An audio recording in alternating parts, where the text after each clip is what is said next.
Hi. So chapter 9 has a lot of details. It's about graphing parabolas and solving quadratic equations. Um, it's a big overview chapter. So um, we thought, I couldn't resist, we thought that we would do a number of short videos. This first one is overviewing some things that you know from before, from last fall. And we're going to connect the ideas of parabolas to what you know from absolute value equations. So if you recall in the fall, we did a lot of absolute value graphing. So I'm going to share my screen with you. I'm sharing a Desmos that you have done before. Um, this is when you did. So here's our Desmos screen. Hope we're sharing the right thing. I think we are. Here's the Desmos screen. And here is y minus k equals a times x minus h. And back in the fall, we were playing with k, h, and a. K, we found, made the V shape move up and down. H, we found the V shape move back and forth. Now remember that there are minus signs in these.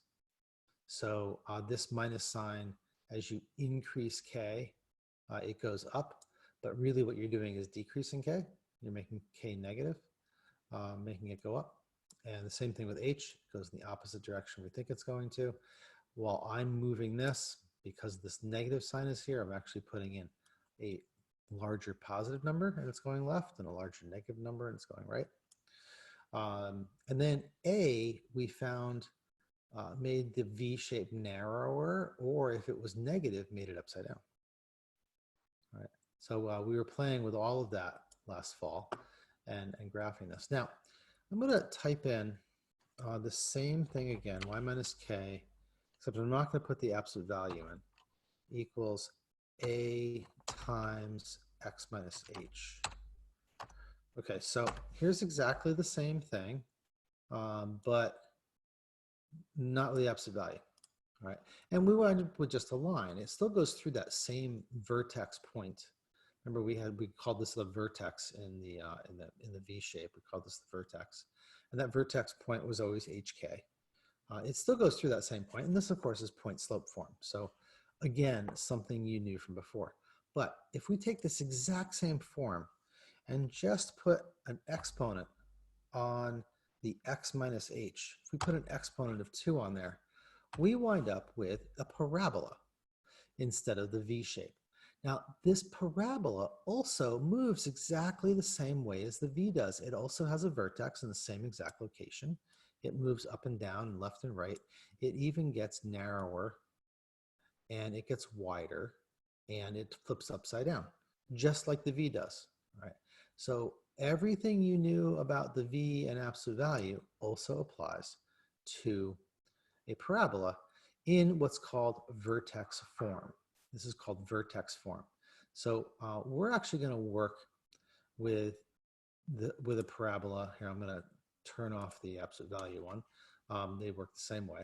We're going to work with a particular parabola that is y plus 8 times 2 times x minus 1, I think we're going to use. Okay, so this parabola, notice I'm not using the k, a, and h anymore. In fact, I can delete these. Don't need these right now because we've put in the values for this equation. So this is a parabola. This is what's called vertex form. It's called vertex form because you can read the vertex right out of here. The vertex is 1, negative 8. And on the graph, here's 1, negative 8 at the vertex, as we expected to find. There it is. Now, I would like you to copy down this graph and this equation, and then in the next video, I'll show you another form of this, and we'll show some things about the graph. Now, this graph, I want you to make sure you get 4 points and an axis of symmetry on this graph. So you have 4 points. 2 are the x-intercepts, -1, 0, and 3, 0. 1 is the y-intercept of 0, -6. That's the y-intercept where the parabola crosses the y-axis. And also the vertex at 1, -8. Now, I'd also like you to draw in the axis of symmetry, which I'll do here with an equation. it's x equals 1, I'll make it dotted. Dash line like that. Okay, so there's x equals 1. So there's the axis of symmetry. The axis of symmetry always goes through the vertex, and is an x equals because it's a vertical line in the case of our parabolas anyway. All right, so that's an overview of the parabola, and we're going to discuss some details about different forms of the equation of a parabola so that we can see how this graphing works, and then how solving equations works. It's all going to fit together.